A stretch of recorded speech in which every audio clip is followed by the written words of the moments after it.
اسی لیے عزیز دوستو اس پر عمل کرنے کی بہت ضرورت ہے۔ اور پھر جلسے میلاد کا انعقاد عمل میں لانا، میلاد النبی منانا۔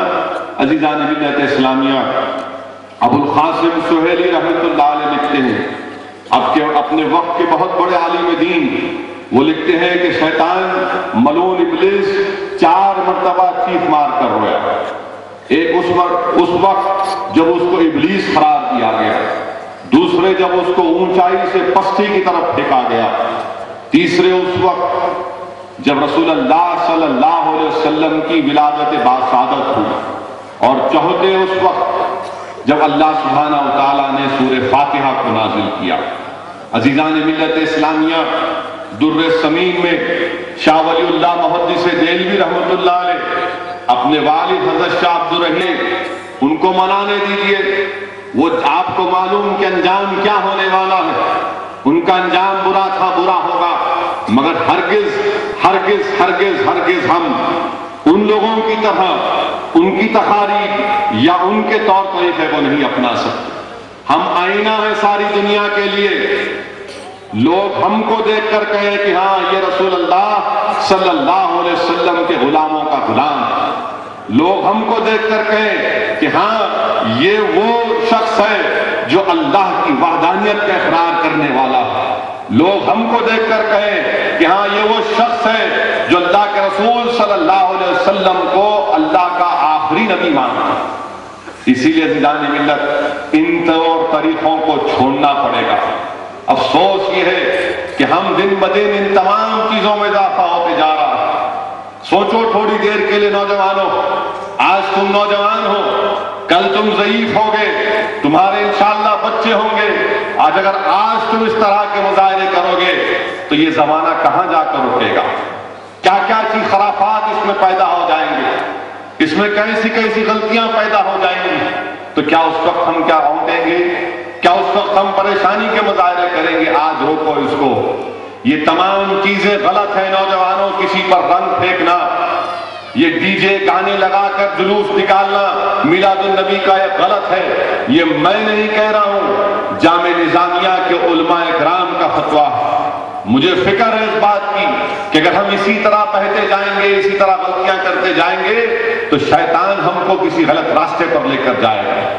جس دن رسول اللہ صلی اللہ علیہ وسلم کی ولادت باسعادت ہوئی، ابو القاسم سہیلی فرما رہے ہیں، لکھ رہے ہیں کہ اس دن شیطان رویا، چیخ مارا۔ کیا آج ہم اس طرح کے مظاہرے کر کر ہم کون سا اچھا کام کر رہے ہیں؟ اسی لیے میری آپ سے اپیل کر رہا ہوں کہ یقیناً جوش اور خروش کے ساتھ منانا چاہیے، مگر یاد رکھو دوسروں کی تہذیبوں کو اپنانا، دوسروں کے اختیاروں کے طور طریقوں کو اپنانا یہ صحیح نہیں ہے، یہ بالکل غلط ہے، بالکل غلط ہے۔ اور عزیز دوستوں، میرے نوجوانوں، حدیث شریف میں آیا، ہم کو خوشخبری دی جا رہی ہے، ہم کام وہ ہوگا جہاں پر میرے امتی کے اعمال تو لے جائیں گے، اگر اس کے اعمال میں کمی ہوگی تو میں اس کے اعمال کی کمی کو پورا کر دوں گا، میں اس کے اعمال میں روکتے ہیں، کیونکہ اللہ کے رسول صلی اللہ علیہ وسلم کے سامنے ٹھہرے ہوئے ہیں، ایک ڈھال بن کر ٹھہر گئے کہ ڈھال کو نہیں اٹھاتے کہ جھکوں گا تو کہیں تیر نہ لگ جائے، پورا ہاتھ چھل ہو جاتا۔ نوجوانوں، تم کو معلوم حضرت عبداللہ بن ابی نہم کون تھے؟ نوجوانوں، تاریخ اسلام کا مطالعہ کرو۔ تم اگر تاریخ اسلام کو نہیں پڑھو گے، تم اگر سیرت نبوی کا مطالعہ نہیں کرو گے تو یاد رکھو تمہارے بعد تمہاری جو نسل آئے گی، تمہاری جو اولاد جو تم سے پیدا ہوگی انشاءاللہ، کہیں وہ اسلام سے اتنی دور نہ چلے جائے، کہیں وہ اسلام سے اتنی دور نہ چلے جائے۔ آج نوجوان جو تم گانوں کو گنگناتے رہتے ہو، یاد رکھو اگر کل تمہاری زندگی کا خاتمہ ہوگا کسی روڈ پر یا کسی بیماری سے، تو وہ جو نغمے تم اپنی زبان پر گنگناتے، یاد رکھو اس وقت نزا کی کیفیت میں کہیں خدا نہ خواستہ نغمے نہ نکل جائیں۔ عبداللہ بن ابی نہم کون تھے؟ یتیم تھے، آپ کے چچا نے آپ کو پالا پوسا بڑا کیا، خوب مال اور دولت دی، خود ان کو کفیل بنایا، اور جب توحید اور رسالت کا پیغام عام ہوا، حضرت عبداللہ بن ابی نہم نے اللہ کے رسول صلی اللہ علیہ وسلم کے ہاتھوں پر ایمان کو قبول کیا۔ جب آپ کے چچا کو معلوم ہوا کہ آپ نے دین اسلام کو قبول کیا، بڑے وہ ناراض ہوئے، بہت ناراض ہوئے، اور بلا کر کہا کہ بھتیجے تو بے دین ہو گیا، تو میرے احسانات کو بھول گیا، اگر تو اس دین کو نہیں چھوڑے گا تو یاد رکھ میں تیرے پاس سے ہر چیز چھین لوں گا۔ دین اسلام تم کو کسی بادشاہ کے محل ایئر کنڈیشن کمرے سے نہیں ملا، نوجوانوں یہ دین اسلام تم کو کوہزاروں پر ہمارے اسلاف نے بڑی بڑی عظیم قربانیاں دی۔ نوجوانوں یہ دین اسلام ہم کو خندق سے ملا، بدر سے ملا، یہ دین اسلام ہم کو قادسیہ اور مؤتہ سے ملا، یہ دین اسلام ہم کو کربلا سے ملا۔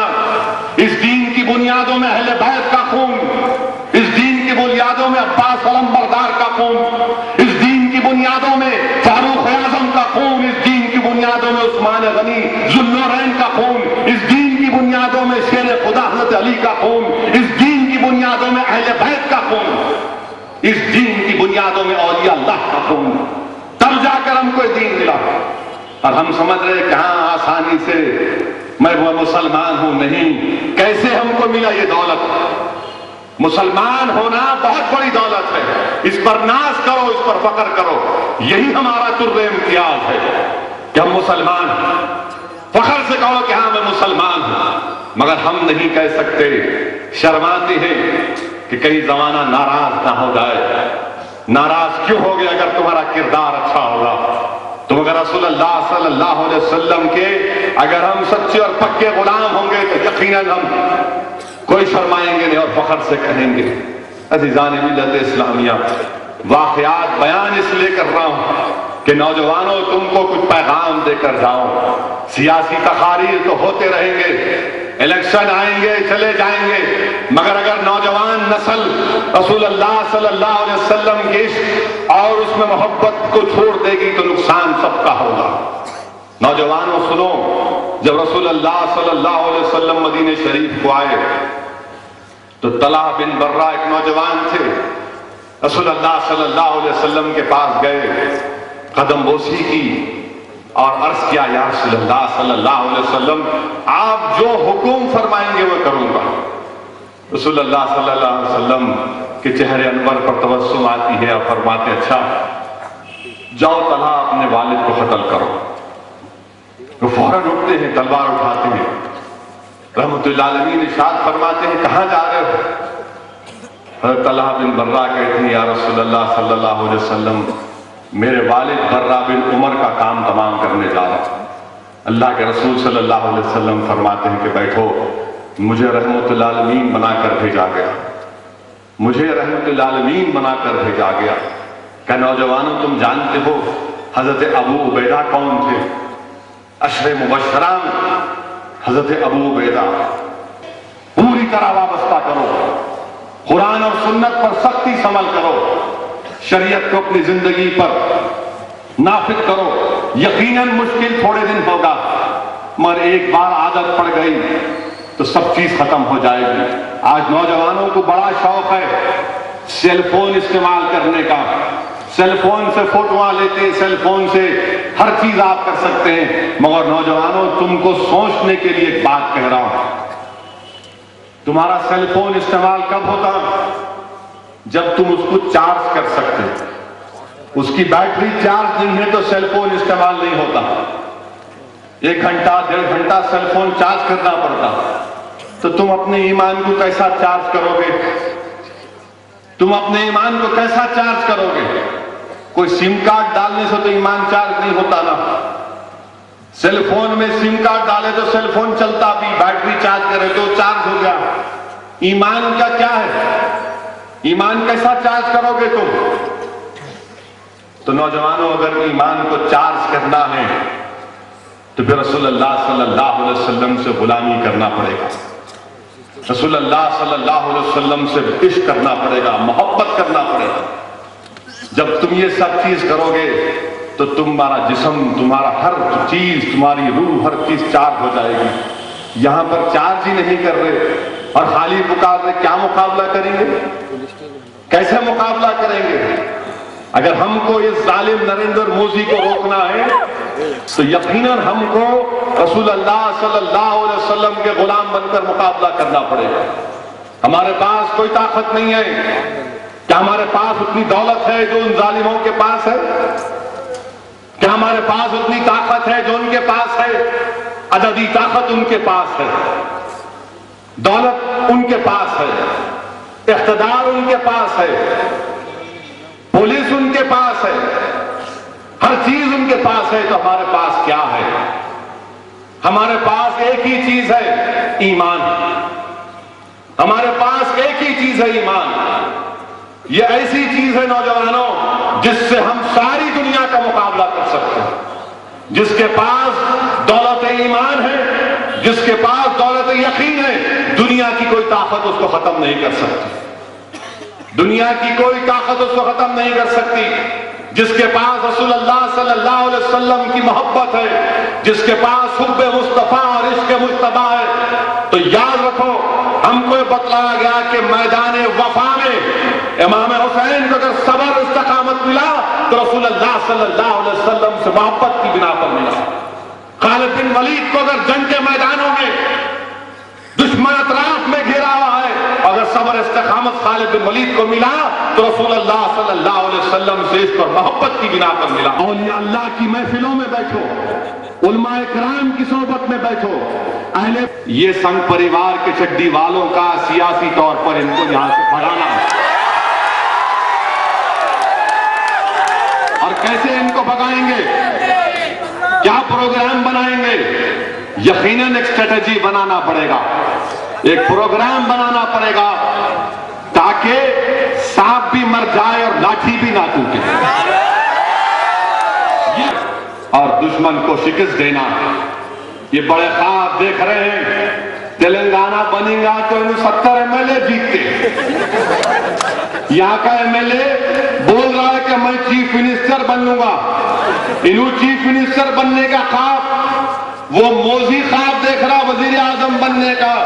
ارے دونوں سن لو، تمہارا خواب کو چکنا چور سرزمین دکن کے غیور نوجوان کریں گے. تمہارا خواب کو چکنا چور کریں گے سرزمین دکن پر. آج بھی ہزاروں کی تعداد میں اہل دل ہیں جو رات کے اندھیروں میں اٹھ کر اپنے آنکھ سے آنسو نہیں خون کو ٹپکاتے ہیں اللہ کے خوف میں اور رسول اللہ صلی اللہ علیہ وسلم کی محبت میں. اور اللہ ضرور ان اہل دل کے آنسوؤں کی لاز رکھے گا اور تمہارا خواب خواب ہی رہے گا. ارے سن لو موزی، سن لے کہ یہاں پر تیرے چمچے اگر آن رہے تلنگانہ میں یہ خواب دیکھ رہے ہیں تو میں تو یہی کہوں گا کہ بلی کے خواب میں پھسڑے اور سے کبھی کرنا.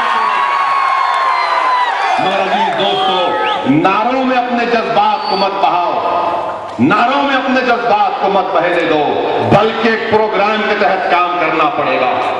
ایک پروگرام کے تحت کام کرنا پڑے گا. ایک ایک ووٹ کا استعمال کرنا پڑے گا. ایک ایک ووٹ کا استعمال کرنا پڑے گا. ہم موزی کو روکیں گے. یہ تلگو دیسم جا کر اس سے مل لے، کوئی بھی مل لے اس سے فرق نہیں پڑے گا. ہم کو اگر روکنا ہے تو اللہ کے آگے سر کو جھکانا، رسول کے دربار میں دل کو جھکانا اور پھر اللہ سے بھیک مانگنا کہ پروردگار تو ہم کو عزت بخش کہ ہم اپنے ہاتھوں سے ان ظالموں کے عزائم کو توڑ سکیں، ان کے خواب کو چکنا چور کر سکیں. اور مجھے اللہ کی ذات پر پورا بھروسہ ہے کہ رب العالمین لطیف ہے، رب العالمین لطیف ہے. وہ ضرور ہم کو یہ اعزاز بخشے گا کہ ہاں یہ سرزمین دکن کے غیور لوگوں نے موزی کے خواب کو خواب رکھا، موزی کے بڑھتے قدموں کو روک دیا. اور ساری دنیا دیکھے گی، ہندوستان کی جمہوریت دیکھے گی کہ موزی تو لاکھ بول لے مگر جہاں پر ہماری سرزمین کا معاملہ آئے گا یہاں پر ایمان فروش والے نہیں ہیں. یہاں پر تیری طرح وہ گانے بجانے والے تیرے پیروں پر کتوں کی طرح لوٹنے والے نہیں ہیں. یہاں کی سرزمین غیور لوگوں کی سرزمین ہے جو تیری آنکھ میں ڈال کر کہیں گے کہ تو قاتل ہے مسلمانوں کا، تو احسان جعفری کا قاتل ہے. تیری RSS دشمن ہندوستان کی سیکولرزم کی، ان کی سوچ اور فکر میں ہماری تباہی اور بربادی ہے. ان کی سوچ اور فکر میں کیا کہا گوا میں مودی نے؟ گوا میں مودی نے کہا کہ واحد ریاست ہے جہاں پر یونیفارم سول کوڈ ہے. آپ اندازہ لگائیے اس کی زہر کا. اور اپنی کتاب میں لکھتا کہ میری جبرن شادی کرا رہے تھے اس لیے بھاگ گیا. شادی کرا رہے تو بھاگ گئے. شادی سے اتنا ڈر گئے, بھاگ گئے جو 14 سال کی عمر میں اپنے گھر کو چھوڑ کے بھاگا اور RSS کے گھر میں جا کر پناہ لیا. اس سے سیکولرزم کی امید مت رکھو, اس سے سیکولرزم کی امید مت رکھو, ہرگز مت رکھو اس سے امید. یہ اقتدار میں آنے سے پہلے کی باتیں ہیں. ہم گئے گجرات کو ہم جانتے ہیں. آج بھی گجرات میں ایسے کئی لاکھوں کی تعداد میں ہمارے بچے ہیں جن کو پری میٹرک اسکالرشپ نہیں ملتی. یہ گجرات کی گورنمنٹ نہیں دیتی. پھر بولتے نہیں ہم خلاف نہیں ہیں, ہم کسی کے خلاف نہیں ہیں. ان کا نعرہ ہے سب کا وکاس سب کا ساتھ. کہاں کا وکاس کہاں کا ساتھ. آج کہتا ہے مودی, کیا کہتا ہے کہ شنڈے ہوم منسٹر نے جو خط لکھا کہ مسلم نوجوانوں کو جو گرفتار کیا جا رہا ہے اس پہ احتیاط برتو. تو یہ بی جے پی کہتی ہے کیسے احتیاط برتنا, کیا مذہب کے نام پر کسی کو گرفتار نہیں کرنا. ٹھیک ہے اگر تمہاری بات کو مان لیا جائے, تمہاری بات میں دم ہے, صحیح ہے. کیا مذہب کو دیکھیں گے؟ اگر کوئی قانون جرم کرتا ہے تو مذہب نہیں, قانون مذہب کو نہیں دیکھتا. ٹھیک ہے میں مانتا ہوں, مگر ہم کو تو یہ تو بتاؤ کہ احسان جعفری کو تم نے اس لیے مارا تھا کیونکہ وہ ہندو تھے؟ کیا تم نے احسان جعفری کو اس کے جسم کے ٹکڑے کر کے جلا دیے اس لیے؟ کیا تم نے نرودا پاٹیا کی روڈ کو تباہ و برباد کیا کیوں؟ کیا وہ مسلمان تھے بول کے؟ یہ مذہب کا نام کیسے آ گیا تھا؟ بن کر کے پیٹ کو ہلانے والا اس کو انکم ٹیکس معلوم, انکم ٹیکس نہیں دینا کر, ماہر ہے انہوں, چارٹرڈ اکاؤنٹنٹ ہے, پورا انکم ٹیکس کا قانون ان کو معلوم. انہوں بیٹھ کے بول رہے, وہ کہاوت ہے نا کہ ایک اندھا دوسرے اندھے کو لے کے جا رہا. انہوں ساتھ چل رہے, انہوں ساتھ چل رہے, نہیں انکم ٹیکس نہیں دینا. کہتے اچھا کیسا نہیں دینا بھائی بتاؤ, کیا نہیں دینا؟ ارے جس شخص کو یہ نہیں معلوم الیگزینڈر کہاں تک آیا, جس شخص کو موہن داس کرم چند کا گاندھی کا نام نہیں معلوم, بابا قوم کا, جس شخص کو جو RSS کی جو سب سے بڑے لیڈر ہے شیاما پرساد مکھرجی ان کے بارے میں نہیں معلوم, موہن داس کرم چند کو موہن لال, شیاما پرساد کو شیاما لال, پھر ہندوستان کے خواب دیکھ رہا یہ لال. انشاءاللہ تعالی ہاں آپ کو اور ہم کو محنت کرنا ہے. کانگریس پارٹی نئی دمخم نہیں رہا ان میں, ایسا دکھ رہا کہ تھک کے بیٹھ گئے بیچارے. بہت کر لیے نا حکومت, 10 سال ہو گئے, اب ان کو سمجھ میں نہیں آ رہا کیا کرنا.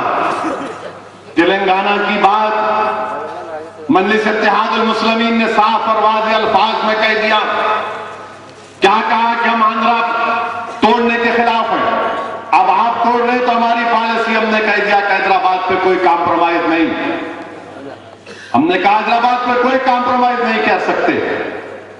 یہ اسمبلی میں بل آیا, ترمیمات مجلس اتحاد المسلمین نے پیش کی کہ حیدرآباد پر کمپرومائز نہیں. حیدرآباد تلنگانہ اور آندھرا کا دونوں کا دارالحکومت نہیں رہ سکتا, ایک کا رہ سکتا, ایک کا رہ سکتا. ہم نے کہا کہ لا اینڈ آرڈر گورنر کے پاس نہیں رہ سکتا. کیوں نہیں رہ سکتا؟ کیونکہ دستور اس بات کی اجازت نہیں دیتا. لسٹ 2 جو دستور آئین میں ہے, اگر آپ اس کو ہاتھ لگائیں گے تو کانسٹیٹیوشنل امینڈمنٹ کرنا پڑے گا. اگر آپ اس کو نہیں سدھاریں گے تو 100 دنوں ایسی ہندوستان کی لوک سبھا میں اگر بل آئے گا تو میں ترمیمات پیش کروں گا, ووٹنگ کا مطالبہ کروں گا, اس بل کی مخالفت کروں گا. کیوں مجلس اس کے خلاف ہے لا اینڈ آرڈر گورنر کے پاس جانا؟ کل خدا نہ خواستہ اگر بی جے پی کی حکومت بن گئی دلی میں, یہاں بی جے پی کو تو ہم ہرا دیں گے انشاءاللہ, اور ہرائیں گے انشاءاللہ تعالی.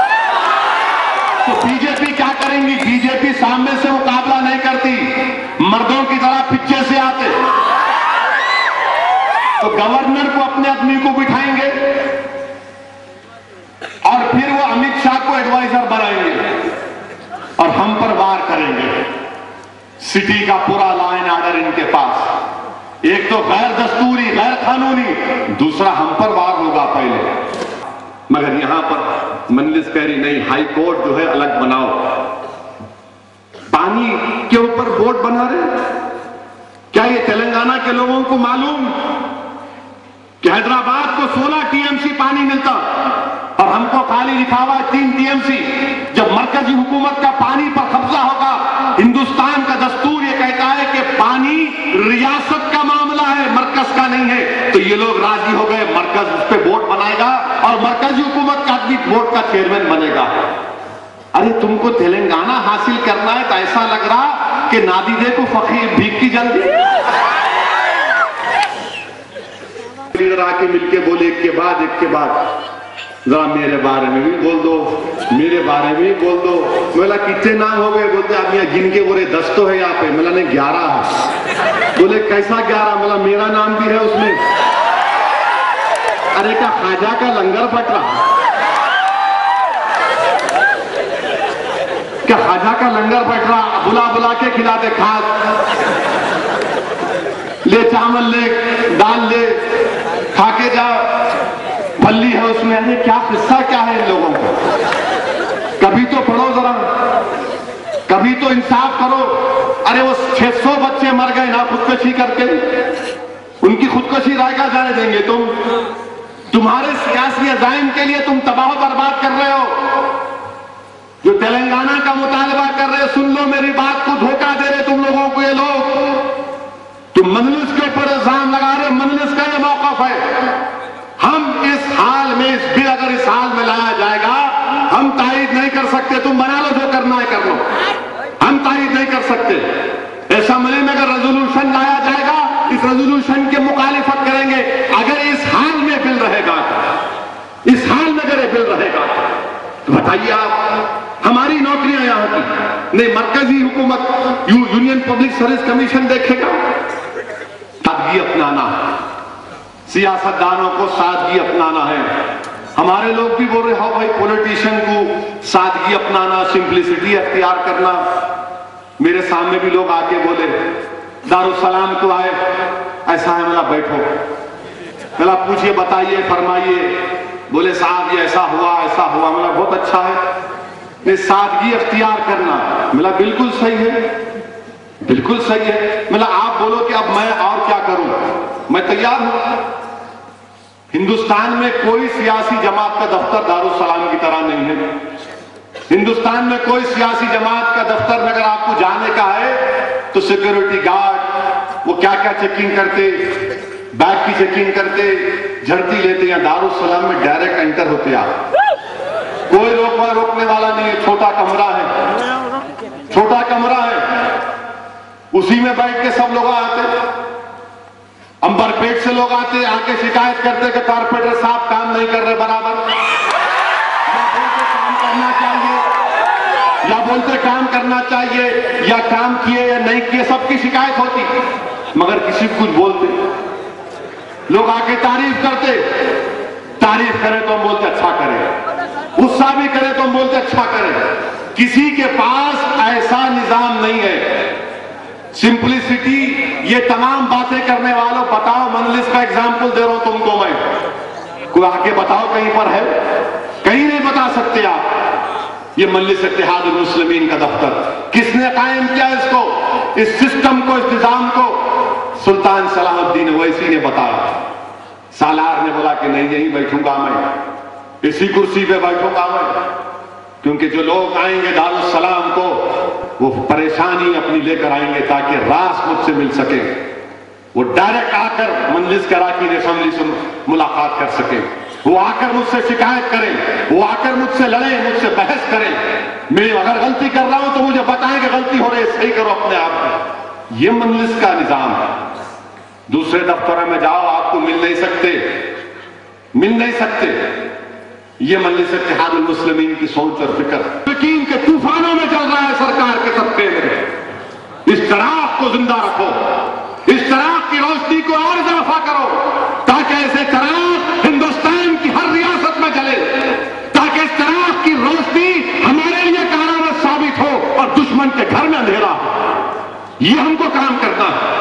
اگر ہم یہ کام نہیں کریں گے، اگر ہم آپسی یہی چیزوں میں لڑتے رہیں گے، تو یاد رکھو نقصان ہمارا ہونے والا ہے۔ امبر پیٹ میں سازش کی گئی ہم سے، کانگریس نے سازش کی اور یہ کامیاب ہو گیا۔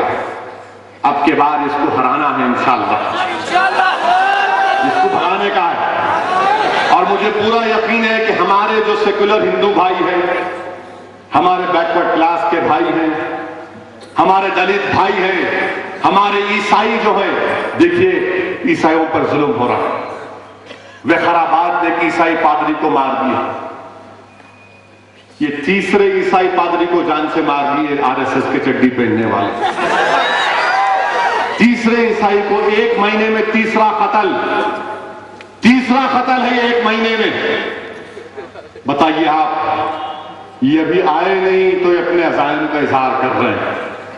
اسی لیے میں عزیز دوستو پھر سے آپ سے کہہ رہا ہوں، اس جلسے کا میلاد النبی سے اس موقع کا فائدہ اٹھاتے ہوئے میں آپ سے دوبارہ گزارش کر رہا ہوں کہ اپنی جماعت سے وابستہ رہیے، اپنے اتحاد کو مضبوط کرو۔ نوجوانوں، یہ زندگی جو تم گزار رہے ہو، جس میں کوئی زندگی کا مقصد نہیں ہے، زندگی کو چھوڑو، اپنی زندگی کو بامقصد بناؤ کہ اولین فرصت میں وقت لیں، اور انشاءاللہ تعالیٰ ایک گراؤنڈ میں ایک سیاسی جلسہ بھی کریں گے انشاءاللہ تعالیٰ۔